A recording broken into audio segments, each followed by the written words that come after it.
Фуруши дар назди Чорраҳаи Алфемо, Дом Печат, доми Меҳмонхонаи Фирдавси чорхонага мебошад бо масоҳати 110 метри квадратӣ дар 16-ум Ошёнаи бинои Новостройка. Худи бино аз 24 Ошёна иборат мебошад.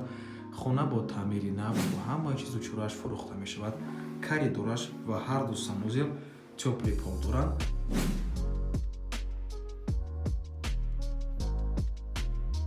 рақамҳои соҳиби хонанда рӯи экран WhatsApp доранд. аз номи канали Дом Печат зан зада пурсон шавед. Марҳамат, навормона шур мекунем. дар инҷо ҳоҷатхона бо ҳамон, якум ҳуҷраи истихоматӣ, ошхона, дуюм ҳуҷра дар домаш боз як ҳоҷатхона бо ҳамон аст, сеюм, чорум ҳуҷраи истихоматӣ, ин бошад кладовка. аз ҳоҷатхона бо ҳамон шур мекунем.